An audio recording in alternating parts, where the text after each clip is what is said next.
Yeah.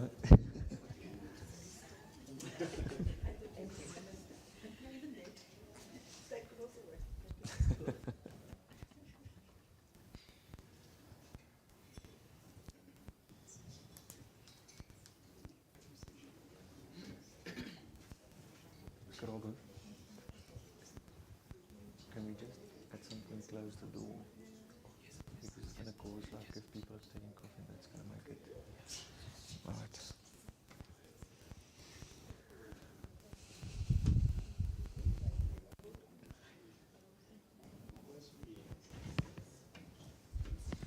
So it's 1 minute. Give us more like it. I'll just come to put it on. Thank you.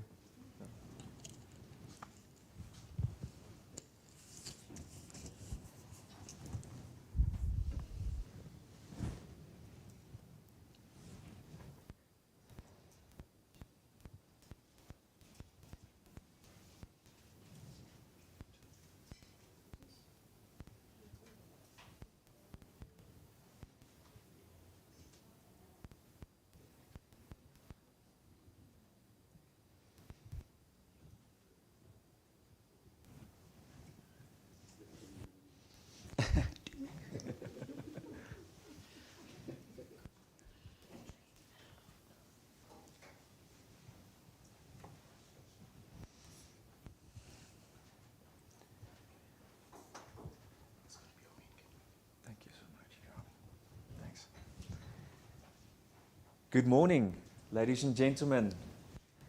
People online joining us, welcome to you, those in the audience, and then of course my esteemed panel that I've got here this morning that are going to have a conversation with me. Welcome.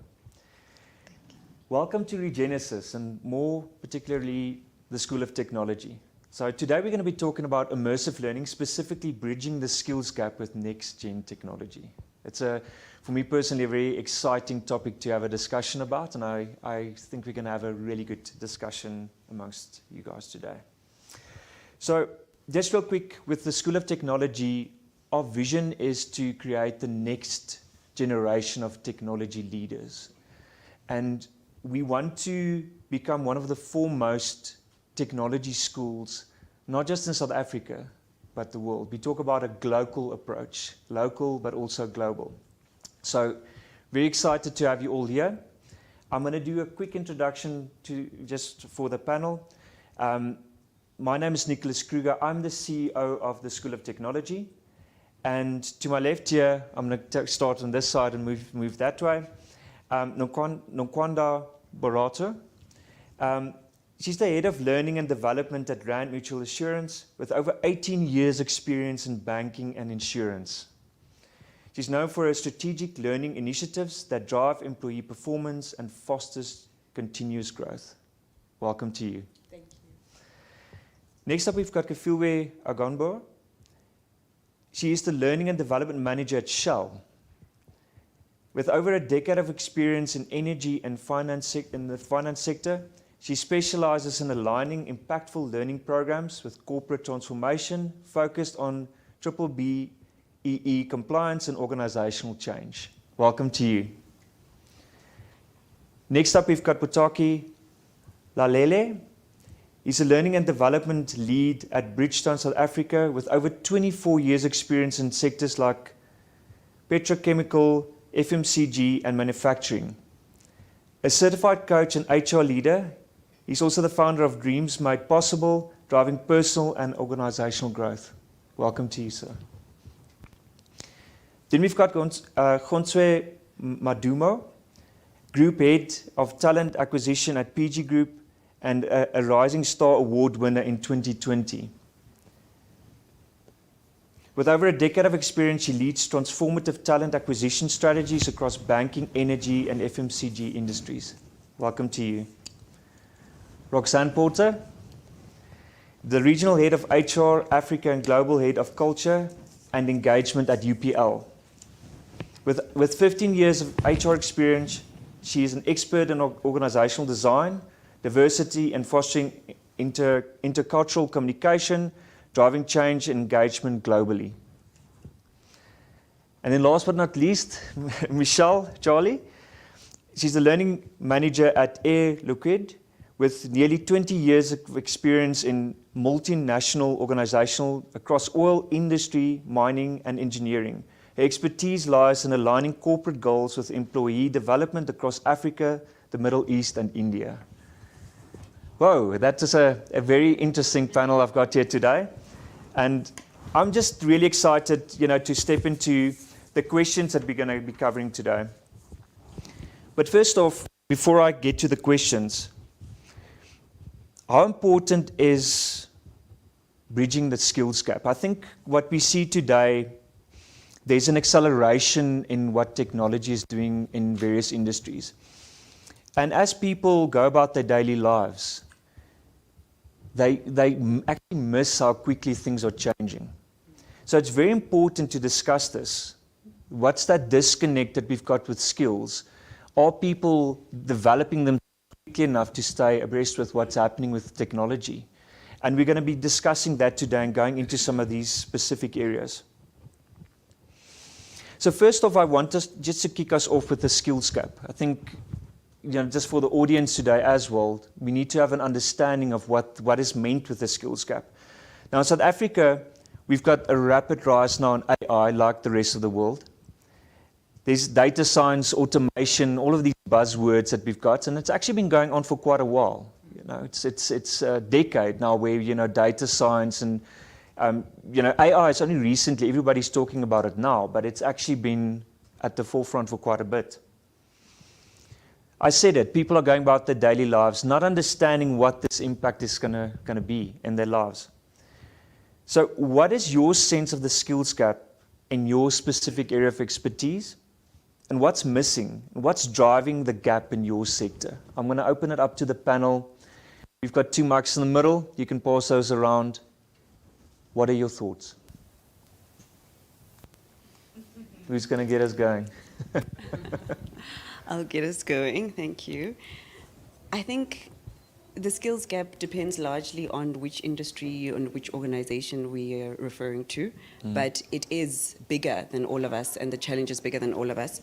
And organizations are becoming flatter. So when we used to look for perhaps just an engineer, and all we needed was for you to be a chemical engineer, process engineer, whatever the case was, now we're also looking for you to have leadership skills for the future.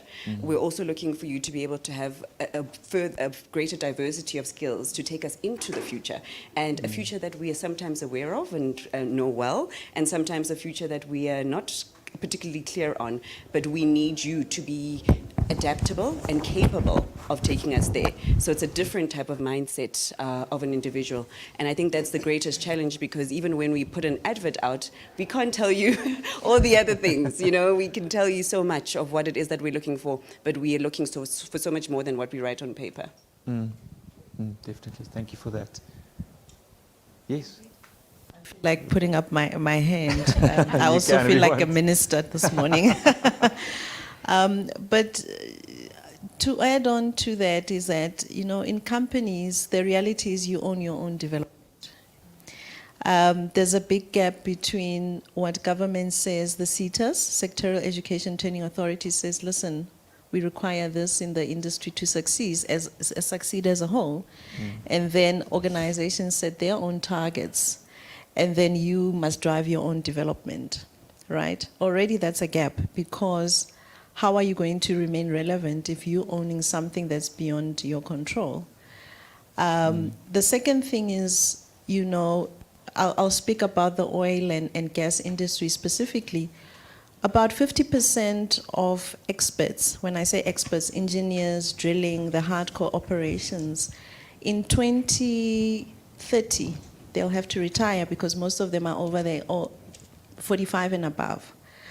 An aging population with no talent pipeline to follow. And our industry is becoming less and less attractive. Why? Because we are reliant on, the war affects us. Aspects that are external that affect our market, how we operate, but we don't have control over them. Unstable prices, the war. You hear people are fighting there, Palestine, what's happening in Palestine and all of that, but it's affecting you. So people are really thinking about, if I work for this in this industry, for this particular company, what's my job security? Am I really going to invest so much skill in knowing this and don't have a job? So it's becoming not attractive. We're losing out on those skills. Okay. And maybe to just sum it up, we had a conversation before we started.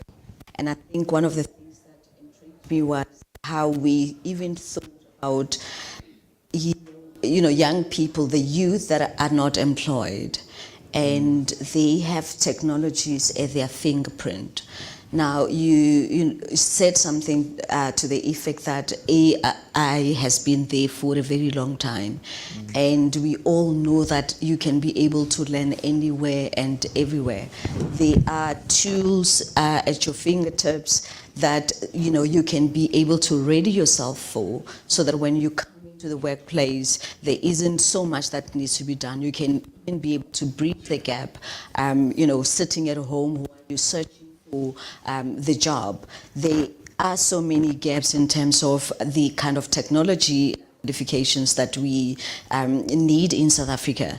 And some of them really, you don't have to go to university to get a degree, to get a diploma. It is the skills that you can actually be able to learn. We're speaking about immersive learning today. And with all the tools that we really know we can be able to get, we are wondering if youth is also taking the opportunities. Are they leveraging on this without having to wait for the workplace? Because once you start developing yourself with the skills and the gaps that are already out there, you are literally raising your hand to say, hey, I would actually be different. I will be more employable than the next person. Because the organization is also looking for people that are skilled. And if you skill yourself, then you really stand a better chance. So with the unemployment rate that we were discussing with Hunse, to say, it's going up to 43, and soon it will be even higher than that. The risk is, are we encouraging the youth to learn without having to really formalize the institution and think of learning being the only time you can do it when you're in an institute? So, yeah. 100%. Roxanne? And I suppose just to add to that, one of the things that when you ask about the skills gap, the thing that makes me a little bit concerned looking towards the future is that today we know there's a definite skills gap. In the future, it's only going to exponentially increase, right? Because our traditional learning models tended to address our access to information. So when we were at school, this was a long time ago for some of us, but there was encyclopedias, and there were holders of information, which were institutes, and then there were gatherers of information or receivers of information, which are the learners. But today you can literally learn how to do a heart transplant on YouTube, right? And so the access is no longer an issue to information. So the types of skills gap that we're looking at is going to be different and a little bit harder to fill, because as Khutso was saying, it's no longer going to be the hardcore technical skill that becomes the issue, but the skill almost around that. So the experience, as we talk about, a lot of people have an issue when you just finish university or you graduate with your degree. Many employers ask for experience, and you ask yourself, how am I supposed to gain this experience if I'm not given a chance? And I think that as we go along or talk through this discussion today, that's one of the things that immersive learning tends to, or lends itself towards closing, is the experiential gap, because we have so much access to information to learn hard technical skill at a click of a button. Anything else from the panel? Good. So very good points, and I think Roxanne, what you also focus on now, the fact that everything's become so accessible. You can, as you say, I think you can go onto the internet and learn how to do a transplant, but you shouldn't. I think, it becomes a question then of, going forward, regulatory requirement and how we actually regulate certain skills in a sense because there needs to be some other standard, right? So that's a very good kind of point and a path to go into. Another question I quickly wanted to just go into and zooming a little bit more in on what critical skills, maybe just from your side and in your experience, what are critical skills that you see in the workplace at the moment that, where there's, a lack of skill, where it's required maybe in the industry? So it's very interesting that skills evolve, but there will be those skills that, as far as I'm concerned, they remain constant. It is just the level of proficiency that you build over time around those. So there are many skills, but there are 4 categories that I would just like to zoom into. The first one is the whole issue of self-management. I think in institutions, whether work, whether universities, any institution where you find yourself in, understanding yourself, working with your peers, and working within the institution is key. So it starts with self-management. That skill is going to be with us for a long time. Building skills around resilience, flexibility, and agility. Currently, probably some of us here, we were just waiting last week to find out if the interest rates are going down, because we have been through quite a lot, whether it's just front, you buy your electricity today with high level of cost, and then before you know it, in the next 2 weeks, it's gone. So there are many, many things that challenges us to a point where we've got to build this resilience and adaptability. So that will remain. And related to that will be the skill of working with others. Even the World Economic Forum has been consistent in terms of reflecting skills around leadership influence and social influence. And I like to tie it with the last one, because if you are not able to manage yourself really, then leading from a point of influence is going to be difficult. I think we've got so many examples in our societies that proves that authoritative, toxic leadership is not working. So if we want to build sustainable organizations where people are going to feel that this is home, that's where we need leadership influence coming through. Leaders are no longer confined only to the brick and mortar of the organizations that they work with. They are social beings. How do we connect in the outside world? How do we contribute in the outside world? So that social influence is quite key as well. And issues around problem solving. Analytical and critical skills will also remain with us for quite a long time. And the last one being the digital skills. And probably that's what we're going to zoom in to a larger extent. I always say to people who want to believe that, hey, you know what, I'm old, I don't have to know WhatsApp. I don't have to understand Facebook. It's a question of how you use the skill, but it is something very, very vital. And I want to believe that all of us sit at here, whether it's in organizations or at home, mainly outside the workspace.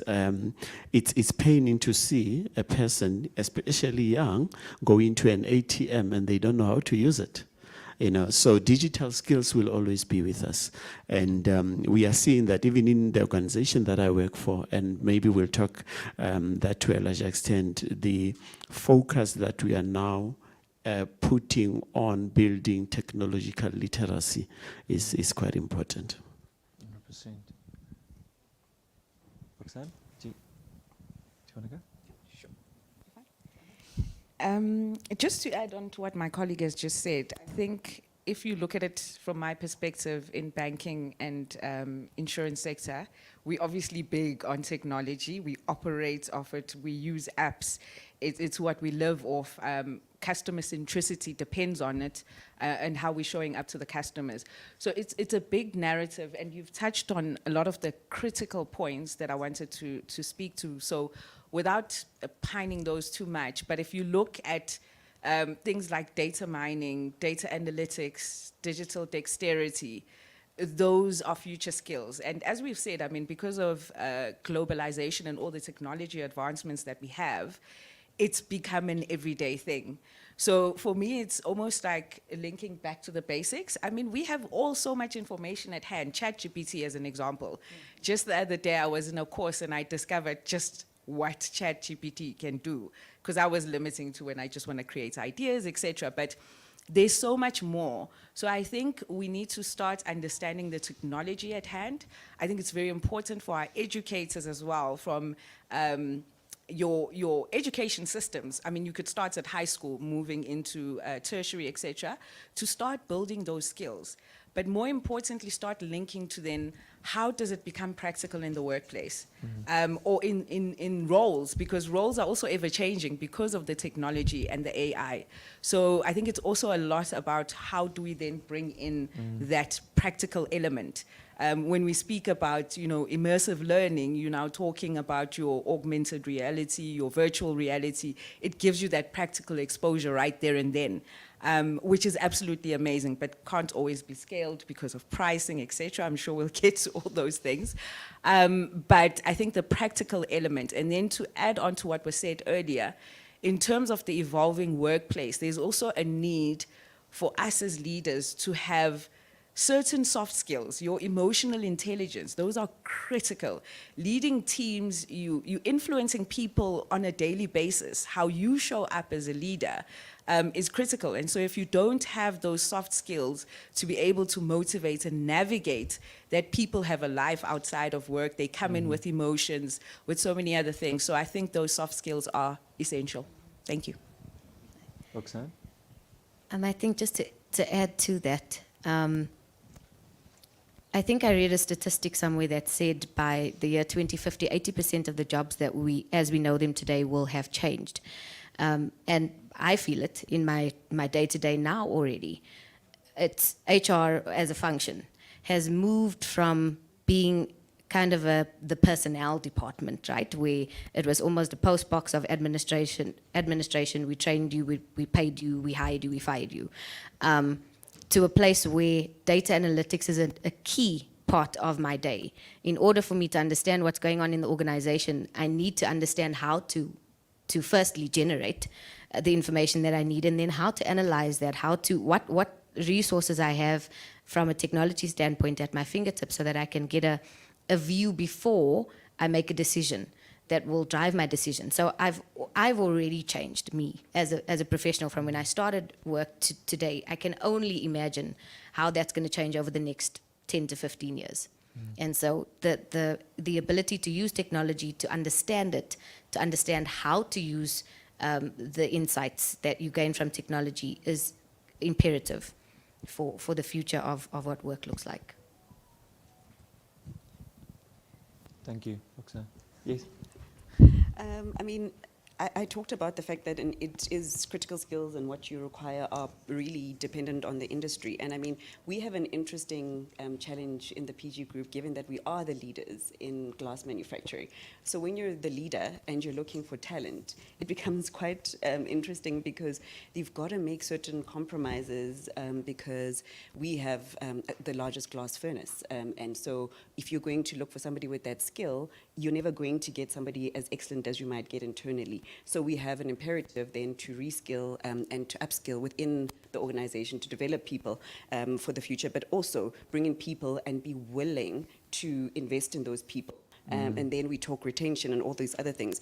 But I mean, it is really those skills like artisans. I mean, the challenge that we have with just finding an artisan, people have trade tests granted, they have all those kinds of things perhaps, but then the type of experience becomes a challenge, and then also the communication skills. And that's where sometimes you've got the most amazing experience and you say, wow, this CV looks great on paper. You put them in front of a line manager, and unfortunately communication is where they just cannot bring it across. They bring the experience across. And so that becomes then your challenge. And so this is why these essential skills are as important as the technical. Feel that? I mean, to add on to that, we're sitting on stage. Who taught us how to? But for me, it's a good balance between technology and real world, a mixed approach. And I tell you why. So that you don't compromise on health, safety, and obviously the environment. Because, number one, I'll give you an example that's outside my industry. Aviation. There's a lot of tech development. I mean, before they actually fly, they actually have to sit in a, reality that's of the real world, right? But it's not. However, what I always ask myself, so if something goes wrong in this plane, will the pilot be comfortable to fly it manually? So just this morning on my way here, I filled up and the machine was not working. The manual one was completely off because there was so much reliance on that one. And they said to me, you don't have a card, we just put it in. And I said, now I must go backwards. But what I'm saying is the reality of the context of South Africa, we must move accordingly for it to be successful. Because if we move too fast, how are we going to bridge the gap in rural location and where they're not there yet? Look what happened when we had a network failure. Somewhere a cable, they tampered with the cable, but we were all affected. Wi-Fi was down, we couldn't breathe. Look how the banking, sorry, I'm going to pick on you. The banks went bizarre. They couldn't even get to their customers because it went back to SMSs like, listen, be careful. This might be where cybersecurity can be compromised. So for me, it will work if we move where South Africa is moving in that. Pull it along, but let's not leave the context of where we are. Otherwise, we'll go around in circles and find that it's actually a risk. The environment that we're operating in is not allowing for that. Thank you. Anything else from the panel? I think it's very interesting. Everything was mentioned now, but specifically, I think with what I'm seeing at the moment, all the different AI tools, and I fully agree. We need to move forward responsibly. We need to not just, and if we make that gap too wide between people that are currently not able to move as quickly as we are, then it becomes very difficult to later close that. But one thing is for sure, and that is that times are changing, and specifically with AI, we're going to be and I know Botaki said, you kind of had all those management, like those skills you need to have, like manage yourself and all of that. And at this point in time, analytical skill and problem-solving skill is something you can now have an AI for, like as a partner to that. It's how we learn to work with that AI that I think is the future. It's not going to replace us, that I can tell you. But it's how we're gonna have to have people that are able to work with AI partners in order to move forward, which is very, it's exciting, but also quite daunting at the same breath. So at Regenesis, what's very important for us, and thank you for laying all of these points out, we believe in holistic development. So as an institution, and that's what sets us apart from any other institution. So we look at IQ, emotional intelligence, we look at spiritual intelligence, which is more purpose than it is religion. We look at physical intelligence and financial intelligence. So from the get-go, our students are exposed to that, which is, I think, very important. You don't just finish your studies and then you start looking at those.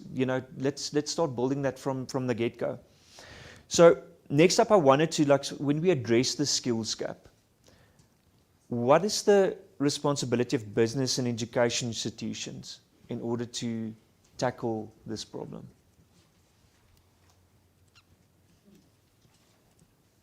They can give us money. I think the answer lies in the proximity between the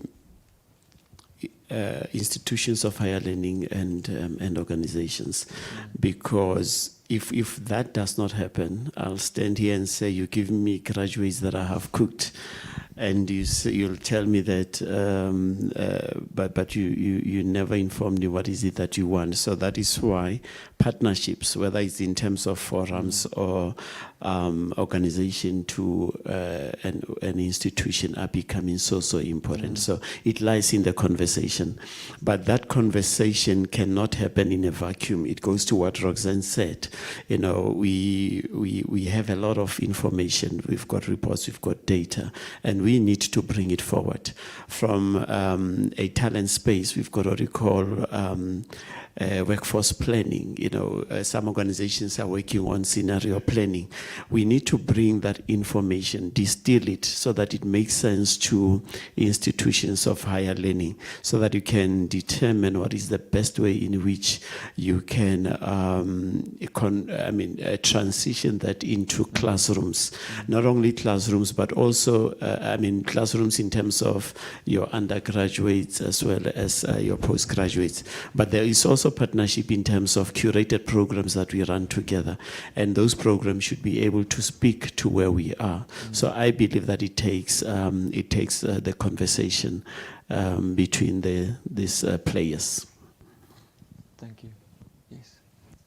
Thank you. To add on to what has already been said, I think for me, it is the business schools also understanding what is it that the organization is trying to achieve.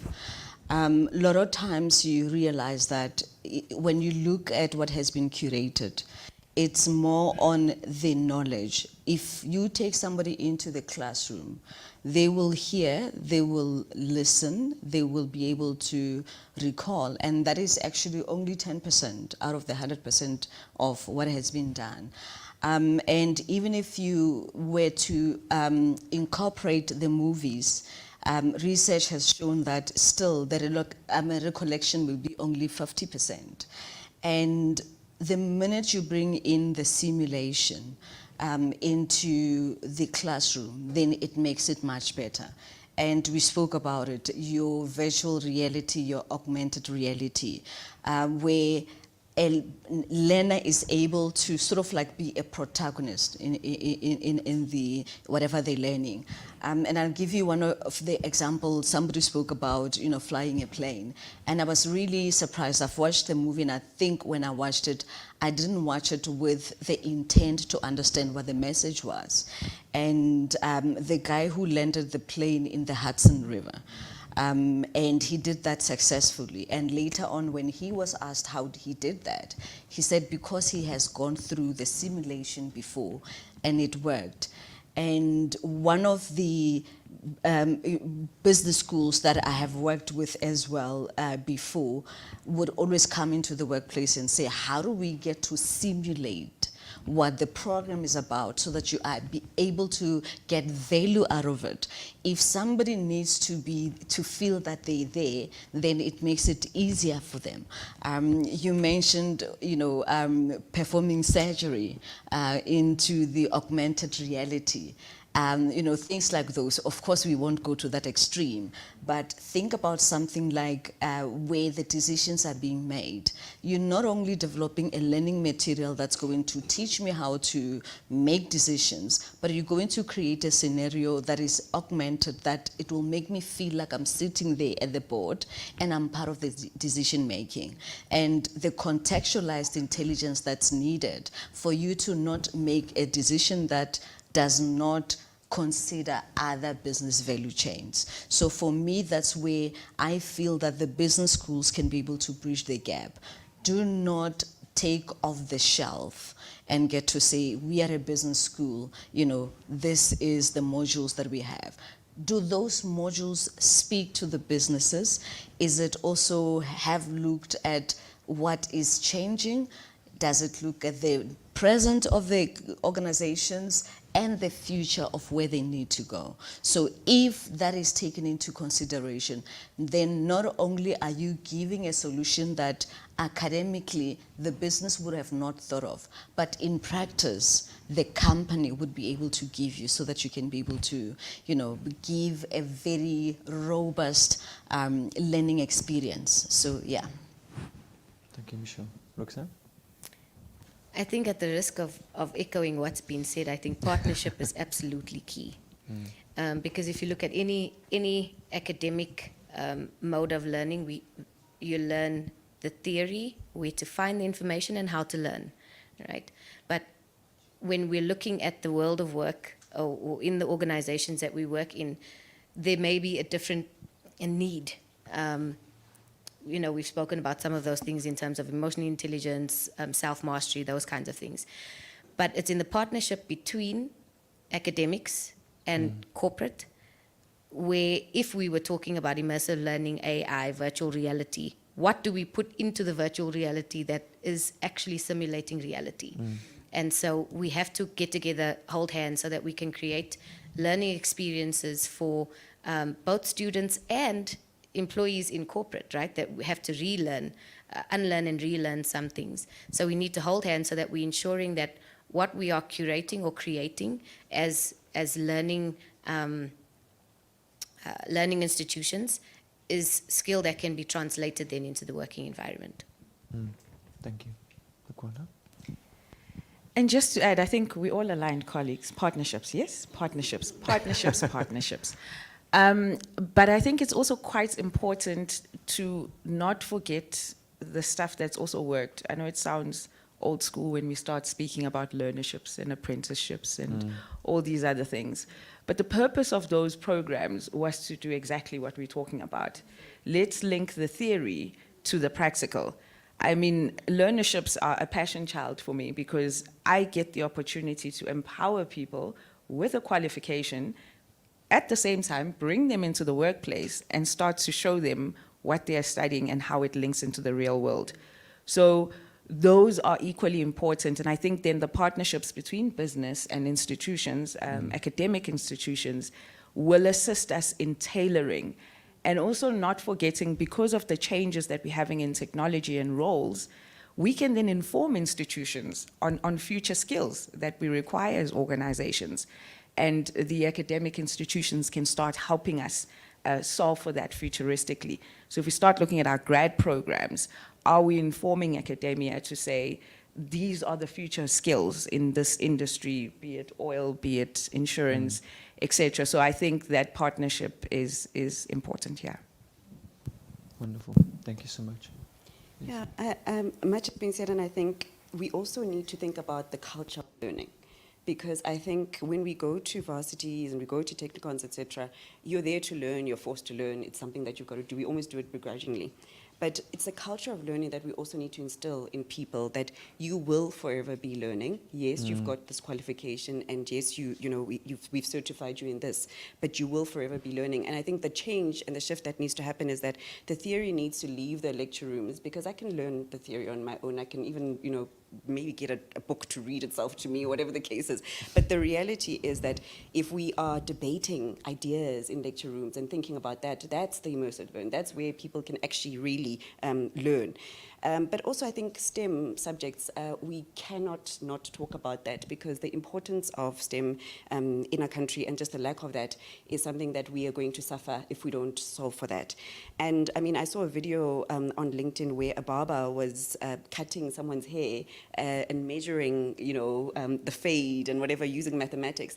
And I think that's what people want to know. That's what students want to know. They want to see, how is this maths going to take me into the real world? What are the things? What are the games that I can learn that will teach me about maths and how I'm going to use it practically? So there's just that need to change that curriculum to make it more relevant. And the quality of teachers. I mean, I think if you had a great maths teacher, you're probably great at maths. And if you didn't have a great maths teacher, you are poor at it, you have a bad attitude towards it, and unfortunately it was a failure. I mean, I discovered maths in varsity. I absolutely hated it in school. And so we need the quality of teachers to be so much better than it is, and we need to be able to be willing to invest in teachers in order to solve this. Thank you so much. So, being on the ground as well, I think organizations not being afraid to partner with government as well. The CETAs of this world, the body associations, because we're all driving towards closing the same gap. Then you bring in a lens of experts from academia and then us doing it every day. That's a good recipe for success. But also you realize it's completely different when you're on the ground. And you talk about STEM students. When you go to a high school, and I'm a big custodian, I'll always forever talk about rural and location, and because that's where I grew up, and that's where the biggest challenge and need is. And that's the fastest way to change something, right? When you go down there and you talked about culture, it's fashionable to fail. But it's also, on the upside, fashionable to know what's happening on TikTok. So let's change the dynamic. Let's put learning on there so that they consume something different. But you've got a challenge, they don't have data. So all I'm saying is that let's not speak there and talk about what could be possible in partnerships. We're already doing it in our jobs. Let's push the ground and say, who's the beneficiary who needs to benefit from this? Let's bring it to them and make it possible. So when you're running a STEM program, a person passes, the teacher is excellent, we work through the teacher, invest in them, train them. Now the student passed with flying colors, then what? Then what? They don't have a bursary, they don't have anywhere to go. Are they not going to go back and sit home? So for me, it's about bringing all of this into perspective and ensuring that everything that we bring, AI and so on, can still foster an individual right through to becoming a you and me. That for me is success, because this will then give us the shape of what technological advancements really mean in the light of a South African context. I mean, research has shown that we're going to need about 1 million people globally to be advanced and to be working the new ways of working, AI and so on. So what does it mean for somebody sitting at home, not even thinking about what we are talking about now because of their circumstances? Thank you for that. I think it's, so one of the points I wanted to go a little bit deeper into is the barriers, the biggest barriers for adopting immersive learning and immersive technologies. Maybe we can touch a little bit more on that. We touched now on circumstances and cost, and what are those barriers to entry from your side? What do you think?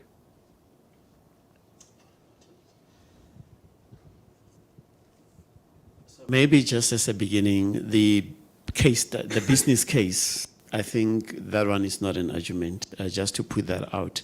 We know that there is a need, but there are a few things maybe that we can look at, and we can even start with leadership in organizations generally.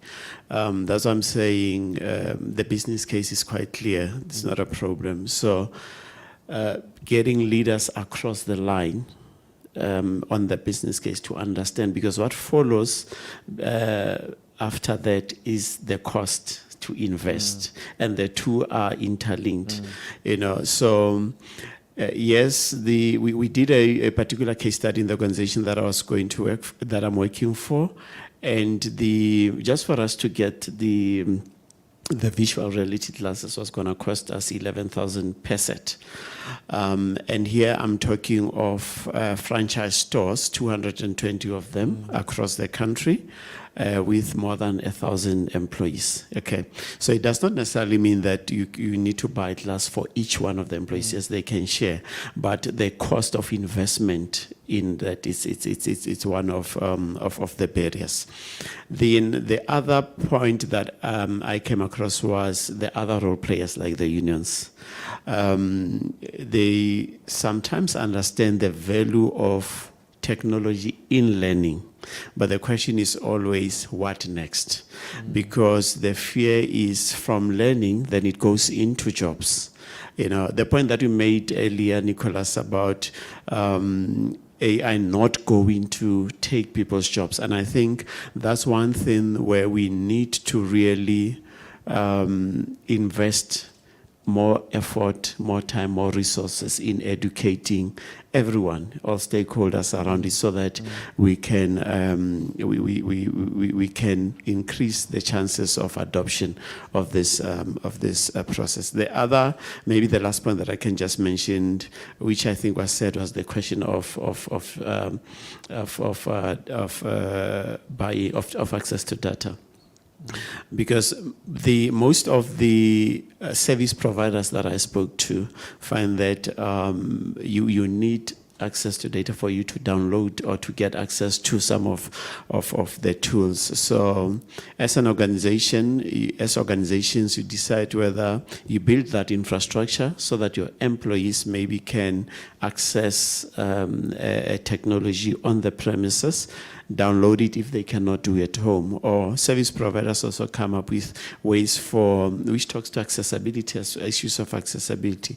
They can access information wherever that they are. So those are some of the difficulties that I've just noted. Thank you. Yeah, you spoke about the challenges, and one of them that he mentioned in the previous question was the digital literacy. And that has always been one of the things that I've observed, because when you go into certain industries, I know you're very happy that for you technology is not really much of a problem when it comes to your employees, because being in banking, that's where you set the example for everybody. However, when you look at your manufacturing, your engineering, where you have people that have been in the workplace for so long that are not techno-savvy, and you still have to really teach them. And you mentioned something that was very important, where somebody will say, well, at my age, I'm not interested, And it's not because sometimes it's not the interest, it's also the fear of how am I going to do it. I once worked for a very, I would say a very good employer, right? Where they had all the kiosks, where employees will not even worry about the data. We did the digitalization, awareness, bringing in providers to be able to teach them how to really use technology. And Khonsi, we spoke about the culture of learning, and you realize that sometimes you can be able to give employees everything, yet the culture of saying, I want to learn something new is really not there. And this is something that we always circle back to, especially in South Africa, and especially when you work for a multinational organization, because all this really needs funding. And it's always the battle between, do we really fund digital literacy, or we look at BBEE to optimize, right? And for me, the third challenge is really the skills within even the organization, where even maybe in learning and development, you would not have somebody who can be able to create the virtual reality, the augmented reality, and you have to source that. So I think the skills that are not the culture of learning, as well as the digital literature, for me, digital literacy remains the challenges that I see in the organization, to say, how do we really make sure that we invest, so that once we know we invested, it's just a matter of upgrading, but also really fostering this culture of lifelong learning, knowing that you will always learn. And we can talk about organizations that will say we are a learning organization. However, if your people are still not utilizing technology, if you have not given people the technology that can augment their reality and change their behavior and their habits, then it's still going to remain a challenge for, unforeseeable future. Yeah. So I think that my panelists have put some of the barriers forward really well in terms of cost, accessibility. I do have a view, though, that AI technology may make accessibility, may make it easier to access what many have not been able to access in South Africa to date. Not, of course, removing that barrier entirely, but I do believe that the access to education has been so difficult, I think, to access for some people. But technology and AI, I believe, over time, not today, not tomorrow, but over time, as we invest in it from a corporate perspective, from the country, I think it may make learning easier to access for those parts of the country, rural South Africa, that didn't have access before. So that may be a solution instead of a challenge. But bigger than that, and that was just a sidebar, but bigger than that, for me, outside of these, the one barrier that I think we need to pay attention to, and I think you mentioned it earlier, is the regulatory framework around immersive learning, AI, technology, all of these things, because I think that technology is moving quicker than the legislation around how do we manage this. So I mentioned earlier, quite jokingly, that you can go on YouTube and figure out how to do a heart transplant, right? Please don't try this at home. But honestly, that is what immersive learning, AI technology is going to allow us to do, have access to do things or learn things. Currently, when you look at a degree, it's structured in a way that is, everybody knows what is in there. This is what you do in first semester, second semester, third semester. This is what makes up a degree. This is what the degree teaches you to do. With AI, the possibilities are endless and countless. How do we regulate somebody's knowledge? Right? How do we regulate somebody's knowledge? How do you regulate what somebody is learning and what that's interpreted into? So if you say I have a degree, a BSc in chemistry today, I know what you know. Well, at least theoretically, I should know what you know. But with learning technologies and where they're moving to, how do we regulate it so that we allow people to play in the space of what they know and not kind of overreaching, almost like, and I'm not going to say the name of the company, but the pilot who was caught recently without having his license to fly. But he had the experience to do it, right? Which is what immersive learning does. Immersive learning teaches you to do things in a situation and gives you the experience. And so he's been doing it for 20 years successfully. We won't go there. But yeah, I think the regulatory framework is very important for us to get right as a country, so that we regulate this, so that it doesn't just become kind of a free-for-all, whatever you learn you can apply kind of thing. Obviously without being too difficult about that. Akunda? So I think my colleagues have said a lot about what are some of the constraints. So I want to circle back to what was mentioned earlier by my neighbor, my colleague here. When we start looking at places with limited resources or people with limited resources, I think I just want to circle back and almost ask the question, so what are we doing as organizations, right? So I'm going to do a bit of bragging here. And no, I don't work for a bank anymore. I work for an insurance company called Rand Mutual Assurance. Our philosophy, though we are an insurer and we offer the risk products and every other thing that is part of that product suite, we have a huge focus on development beyond our employees. So we start saying, if we look at a target group of our employees that earn a certain amount, how do we start to empower their children? We further then go and say to our clients in the mining industry, how do we help you upskill your kids whether you've had a challenge or whatever the case is. But the point that I'm trying to make is there's a lot of investment that we have to do as organizations back into the community. One, we're going to start creating that learning culture. We're going to uplift the level of education. I mean, we speak of taking kids out of your schools in the township into a private school. So we bridge gaps in terms of how do we prepare them for that. And how do they now fit in and settle in that environment and not have fears around failure, etc., considering their background and where they come from. So I think there's a social responsibility for organizations to start changing that dial. Obviously, it's a huge task. I can't say that this is something, but I think every child, every family, every person that we make a difference to is already a game changer. And I think that's where we're going to start fostering that learning culture that will then allow us as businesses, as we engage the Regenesis of the world, to say, how do we solve for these issues? But I think there's a responsibility that we all have to take upon ourselves to say, besides empowering our employees that are now very digitally dexterous, who are we leaving behind? Because we need to get them there as well. Definitely. And I think, Nokwanda, it's actually, as much as we talk about it as almost social responsibility, it's actually economic, if you consider it, because if I can get more people employed, half that 43%, more people are buying cars, more people are buying houses, I'm selling more glass.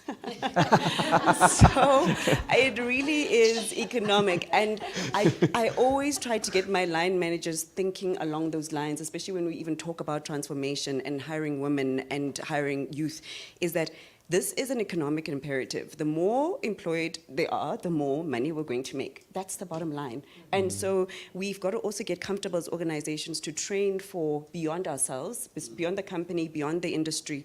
And insurers have become really good at this. They understand that at the end of the day, if we have more people who are qualified in these skills, actually we benefit, because yes, we're all fishing from the same pond, and so eventually you're going to benefit from all the training and development that you've done for the industry. So it's bigger than just the corporate social responsibility, it is economic. 100%. You get your glass, she gets insurance. I sell petrol. There we go. It keeps the economy going, and you know why they get left behind? Because reality is that companies get given a mandate to say, listen, up to here. That's just the reality of it. Listen, give me millions, I'll run and I do everything, but the mandate will always be up to here. Hence, I always advocate to say that if you're building the nation, and it's a common goal for all of us, we then need to sit around the table and say, how are we all going to? You see, the silos keep us apart, and the silos keep us speaking on stage but not communicating. After this, do I want your number? Can we keep the conversations with the same intent? We don't have to be talking and sharing each other's company strategies and so on. That's not even allowed. But can we have conversation around what is the common theme and goal, and let's share it. 10 Rand is bigger than 1 Rand. Got it. So true. This is just a sad comment to your point, so that maybe if it's not existing in other industries, maybe they can consider it. Through the South African Tire Manufacturing Council, we sit together. We even submit some of the recommendations together to MESITA. We have built career paths together. So it's not always in the whole issue of competition, to a point where competition kills the very essence of what builds us together. So it's definitely possible, as you say, without selling out the strategic imperatives, but it is possible to collaborate, so to say. 100%.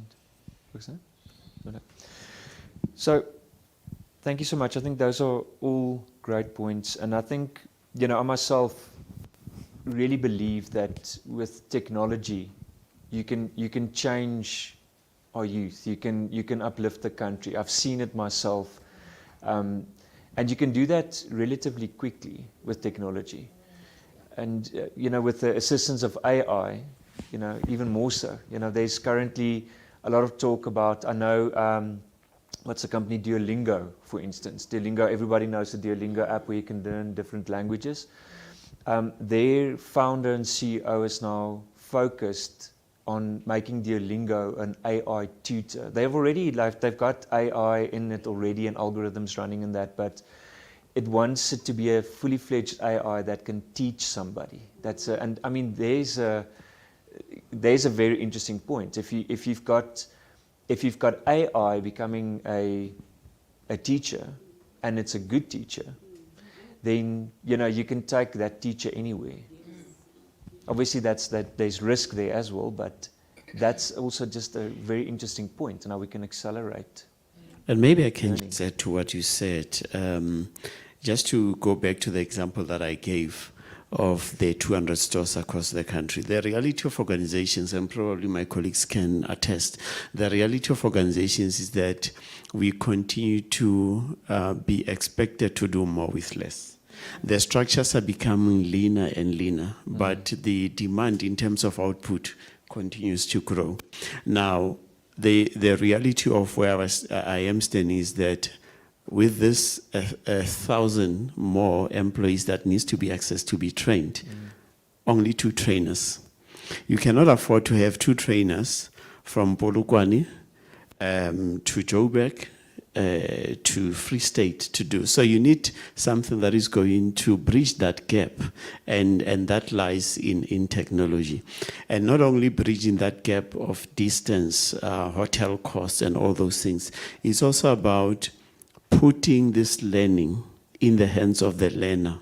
When we bring the subject of adaptive learning, for example, and that's where technology assists us.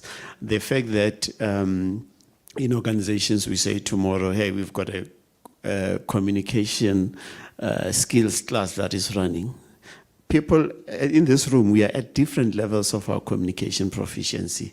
So we need to teach you through technology where you are, instead of just saying, all of us, we should go into this class. That's why you'll find some of us sleeping in the class, because we know this, or some we sleep because we don't know this, because the language, the content does not talk to us. But technology through adaptive learning, through learning pathways, assist us to do that. You mentioned, Michelle, earlier the whole issue of retention, and there's a lot of study around it. Brandon Holster also indicates that with e-learning, people are able to retain more because it's bite-sized learnings and people can access that learning at any time. If a car drives into super quick and one of our operators has forgotten safety rules, they can easily go and check manual quickly on the portal. So it's always there. So that's why people constantly look at it and they remind themselves. So it is not an enemy per se, it is the collaboration, and does not necessarily mean that it takes away the job of my 2 trainers. They collaborate, they continue to update more information, because learning is no longer about always developing the new. It's about looking at what is existing and how do we leverage upon that. And that's the job that they do, or should be doing. Definitely. Yeah.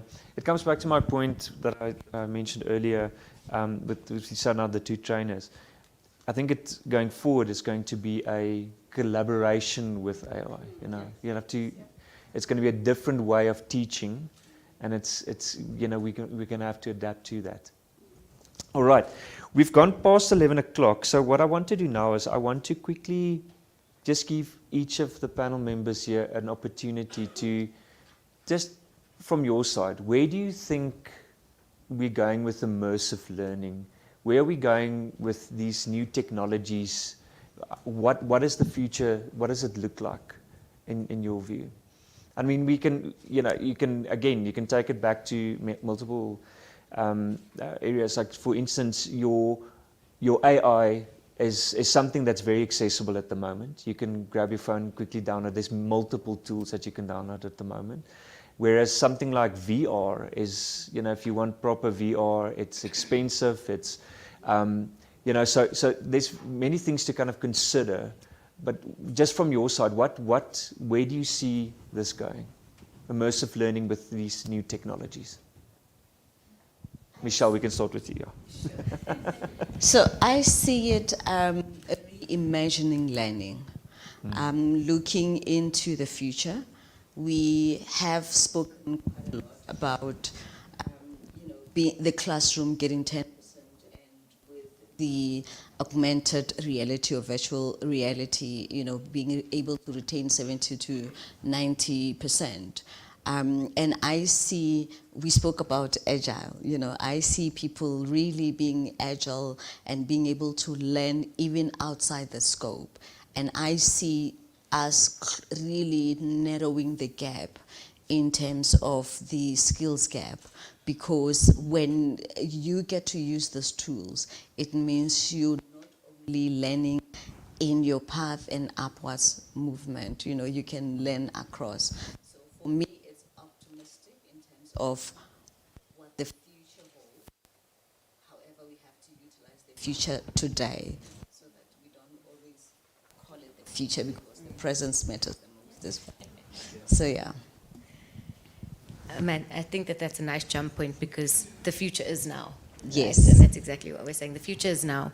And I think that immersive learning technology is going to allow us to go past the point.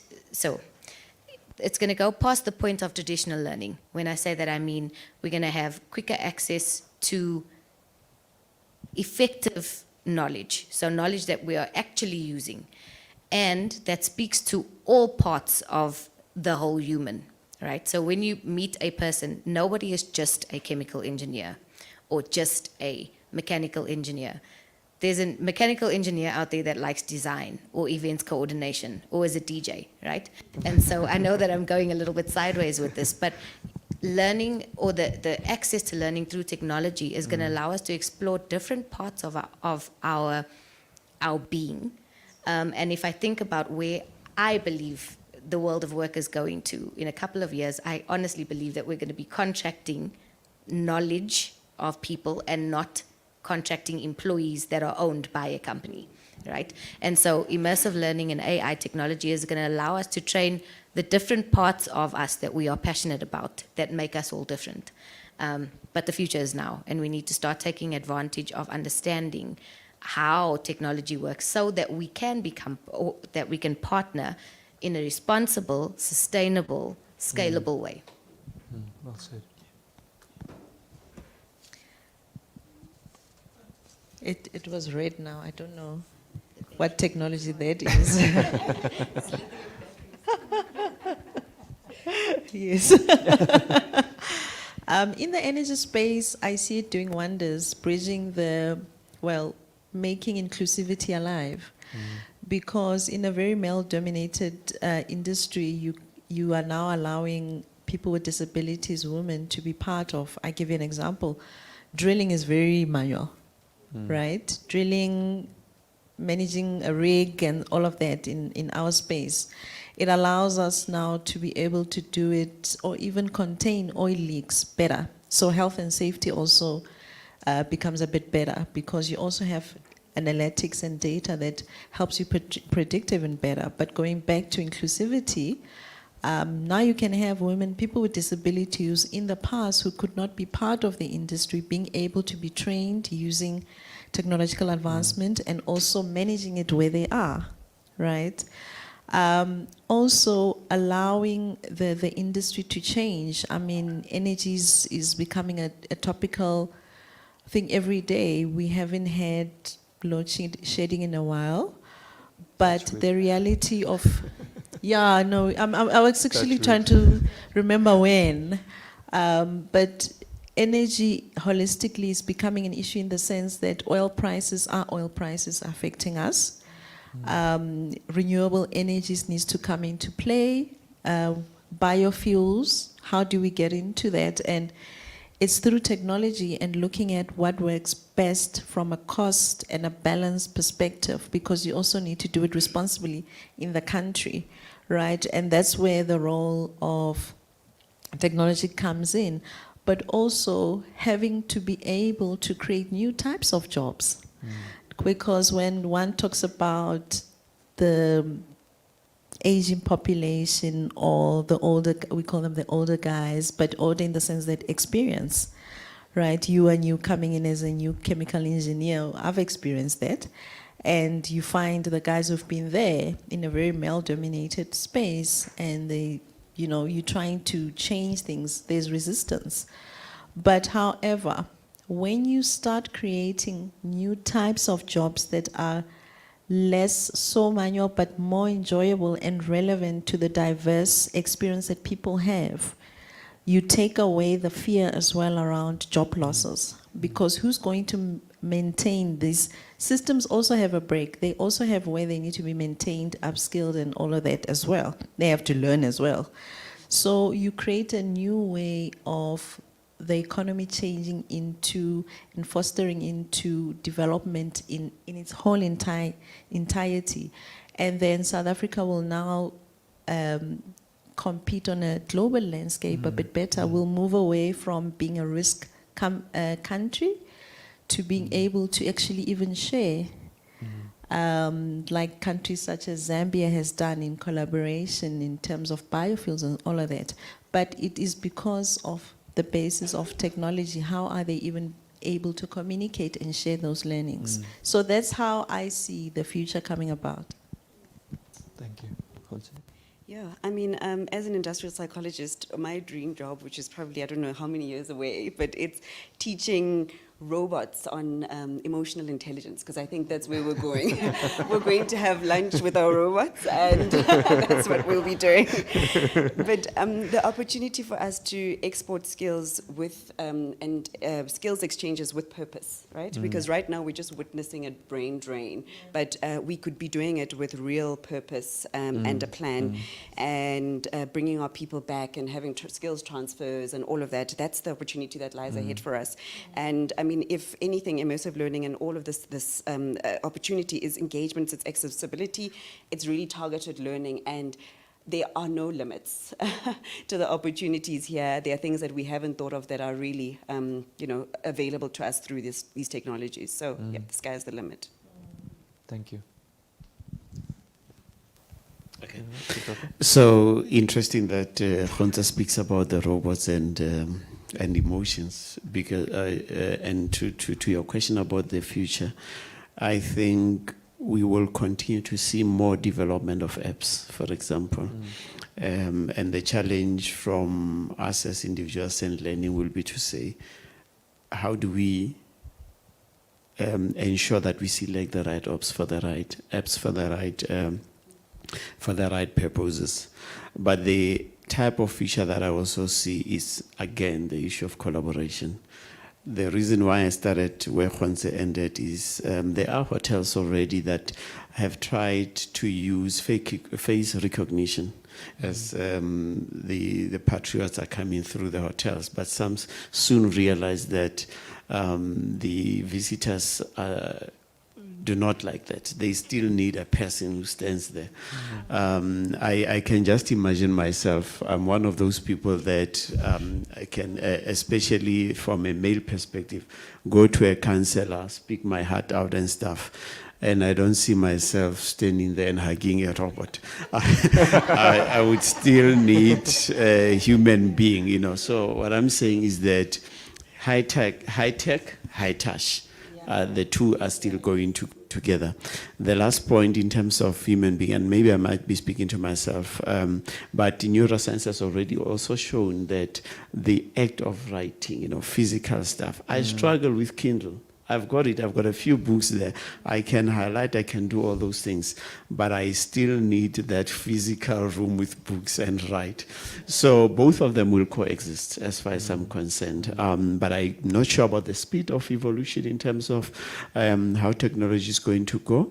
The people that are in the AI space will tell you that when they wake up in the morning and they research something, 2 hours later, it has totally changed. So how we keep up with those is a challenge for learning and development.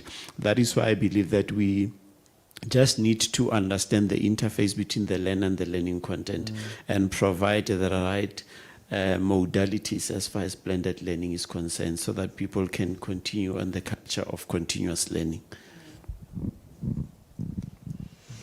I'm not sure there's much more to say. They've said it all. So much has been said. But just maybe a couple of statements from my end. I mean, I'm completely aligned with what my colleagues have shared. But I think and not even from an insurance or banking, from an African continent perspective, because I'm a lifelong student. I've been recently converted to start thinking bigger than South Africa, because there's a lot of skills sitting in Africa, outside of South Africa. And in one of our lessons, we got immersed into Kenya from a cultural perspective. And the power that it gives you to be sitting in a room here now and be sitting in a traditional setting in Kenya, I mean, it is absolutely mind-blowing. So I think, for me, immersive learning, once we get through the sort of the blockers around costing, around availability, I mean, we need to consider things like disability as well. How do we make these tools accessible to those individuals? So there's a lot of considerations for us to make, but once we can get it right and we find ways to scale it and expose a larger community, I think it's going to be groundbreaking. We are going to be able to provide experiences that people could have only dreamt about, because now I can be sitting here in this room and I'm in London, and I'm having an experience there and learning and you know, taking it all in. Similar with AI, I love what you said, Nicholas, that it's more of a partnership, and that's how I see it.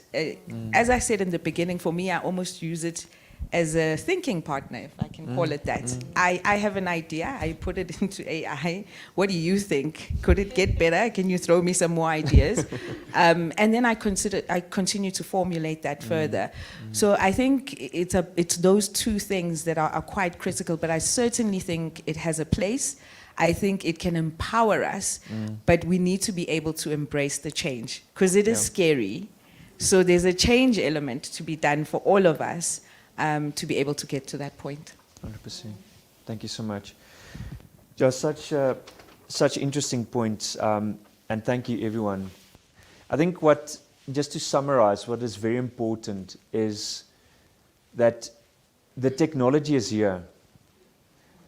Immersive learning is here.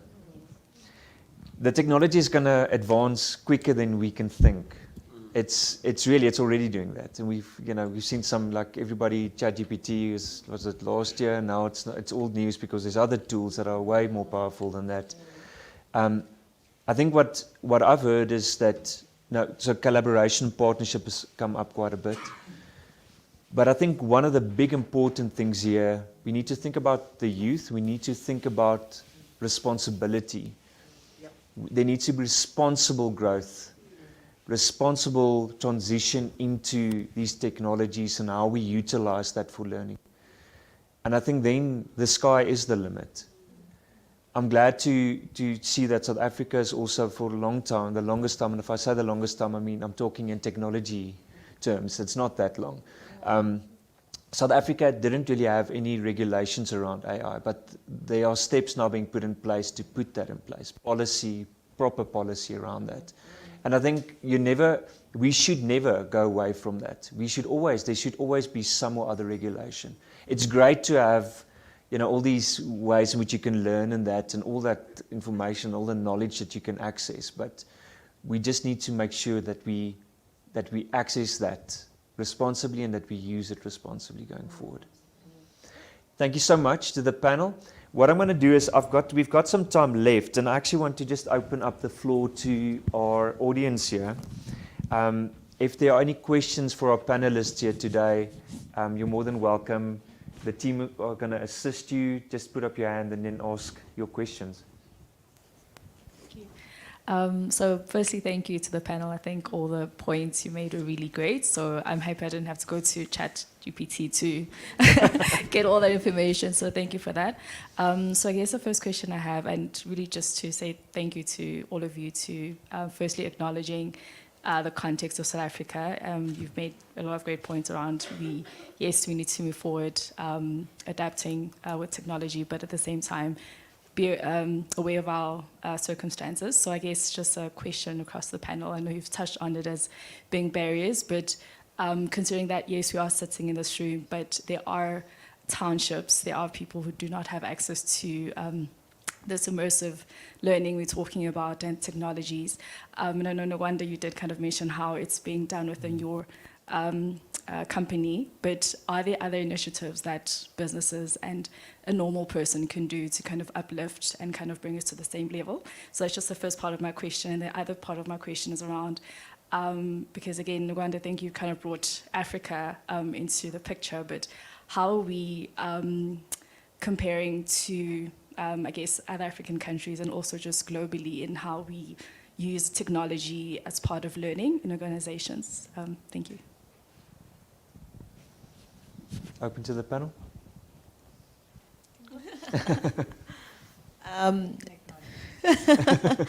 So one of our programs, and I'm going to speak very lightly about it because I don't know if I got my permission slip to. But you bring the technology to them. So one of our things that we're doing is with our bursary program, the biggest challenge you're facing, and hence my comment around they go through high school and then what? There's a challenge around funding. Most of them don't, young people don't have an opportunity, they don't even dream about going to tertiary. It's a real fact. Stats SA has shown that there is a high percentage of individuals in rural areas who fear to even apply or even dream about because of the fact that they're looking at their situation, one. Two, they might get in, they don't know what they're doing, how they're going to do it, right? So one of the things is that we take the career guidance back to them. In their final years, we start teaching them about STEM. What does even STEM even mean? What kind of direction that will bring in. That's one, but you bring it to them because it's two aspects. It's not even about accessibility. Maybe they have a bit of data and they see TikTok there and there, but what? Right? So there's a whole thing around reading to understand, right? We read a lot, but do you really understand? And does it really resonate with you, giving you big dreams? That's one. Two, we're running a campaign now where we'll be collaborating with the Department of Education, where we're actually going to help learners stand there at break and register for the bursary.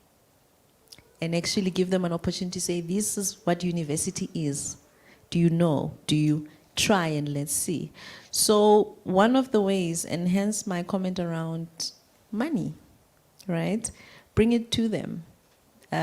Because how are you expecting people, it's not even about whether accessibility and, yeah, but are they going to even access the right kind of data to help them, right? That's one way we are sort of bridging that gap. Because that's why my challenge also to go to the ground, take off your, okay, not my heels, maybe take Nicholas's shoes and go to the ground and really have an understanding of, okay, they say this, but so, because without that, you won't be able to implement the right thing that will help people. And if your strategy is around, and it's around care and really building the nation, you will understand why you need to bridge that gap.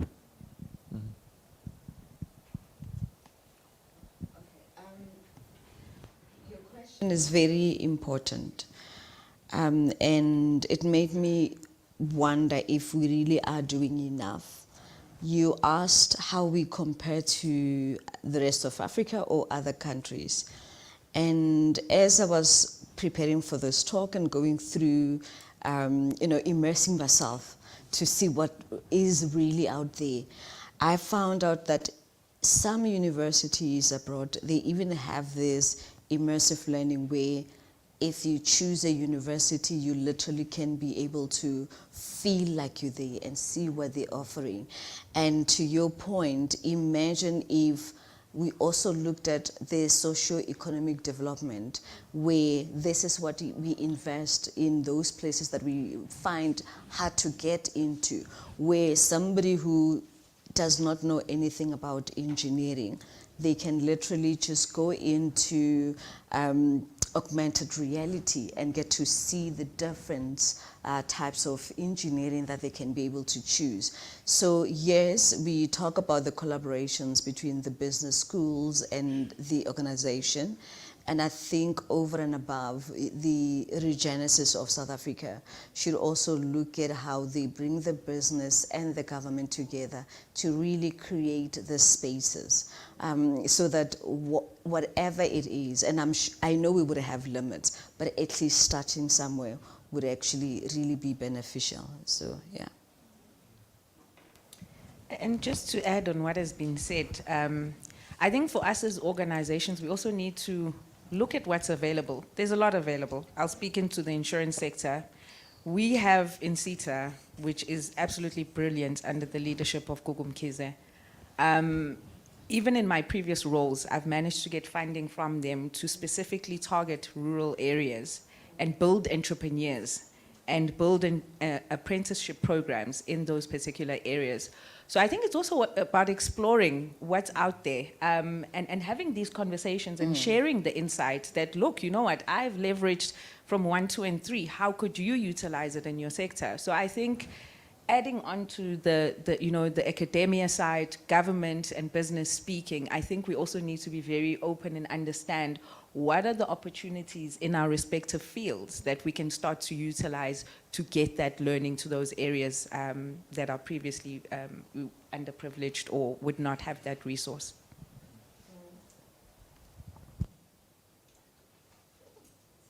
I'll be quick. I think your question is so important, and really, I think as we advance, it's going to become about dignity. You know, it's going to become about dignity beyond just, can you access the AI? Because I volunteered for a mental health helpline, and what you find is trying to get help for people in rural areas is the most difficult task.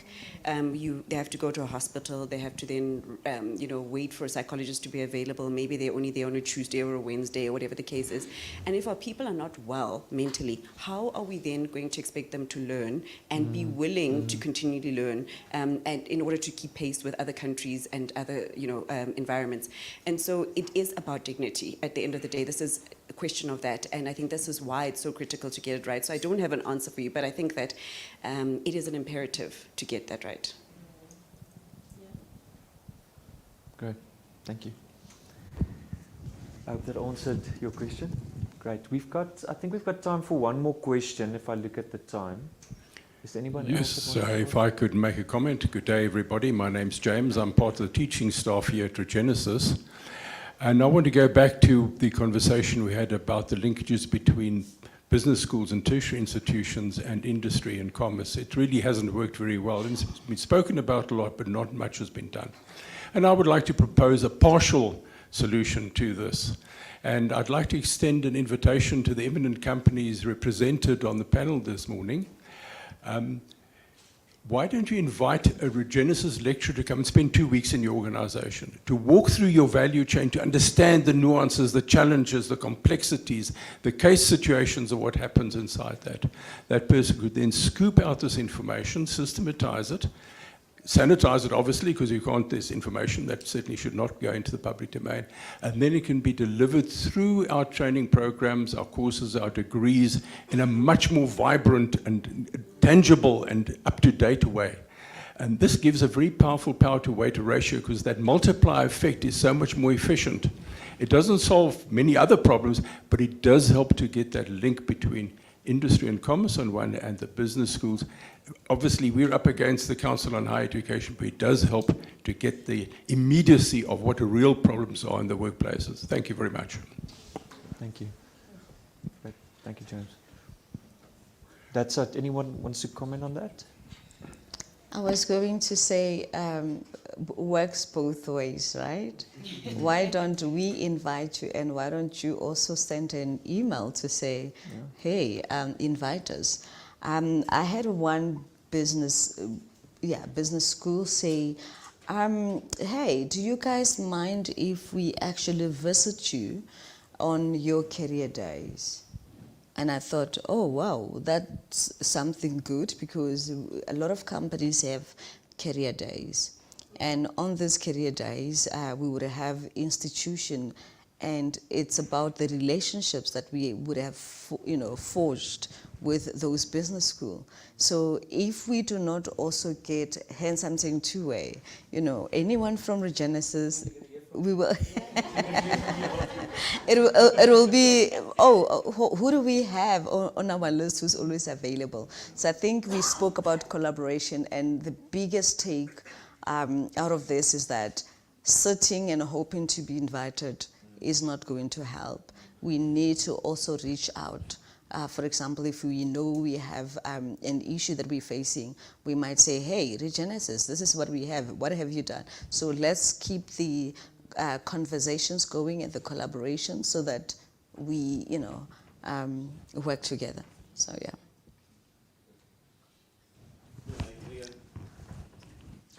I agree. Sometimes it's like two friends when they meet and say, oh, long time, we haven't seen, we must do coffee. And it never happens. So for me, I think it's a commitment that Johan reached to us. I take it as a call to action. And I also would like to maybe appeal to my colleagues to say, let's go to our principals, because some of us cannot make that decision there. Yeah. In principle, I agree with it, but that's something that definitely will take over and report back on it. Great, thank you. Yeah, fully agree. I mean, we've worked, unfortunately it's not Genesis, but we've worked with another institution, and what we did, we built a modules that are integrated within the organization, meaning they talk to scenarios within the organization. So we took them through processes and all, and challenges that leaders, it was a specifically targeted learning to leaders, right? And we ran through a simulation that says, okay, these are the challenges, these are the different ways we can intervene, and different styles of intervention. So what I'm saying that it does work. What he's saying, it does work, because we saw leaders then change in style on how and coaching and all of that. One of the other things that I wonder if my colleagues maybe will have a coffee chat about it, with our bursars, what we do every year, we bring them in the organizations to spend a couple of days with us. Literally, from a professional, remember, some will be studying different kind of sciences, right? And then others will be hardcore engineering. They literally go to the depot, they wear the suit, they walk around, they see end-to-end value chain. When they go back as a chemical engineer, then you see, oh, this is where it fits in. They come and sit, oh, this is where IT fits in. Oh, cybersecurity. Oh, so those linkages also work 100%. And I'm keen to hear what others do. I mean, I'm sharing because it's in the public domain, but that's exactly when you talk about bringing AI to touch. They literally touch and feel what they've been studying about. So 100% it does work. Great. Anything else? Everybody? No? Okay. We've unfortunately run out of time. I would have liked to continue the conversation, but we're going to have some conversations afterwards. For now, I would like to thank you, everybody that came here physically today to join us here. And for those online, thank you for joining us. This is, I think, it sparked a lot of additional conversation that people are going to be having. But thank you so much to the panel. Thank you for being here today. It's been an absolute pleasure. Thank you so much. Thank you. Right. Yeah, let me just put this down.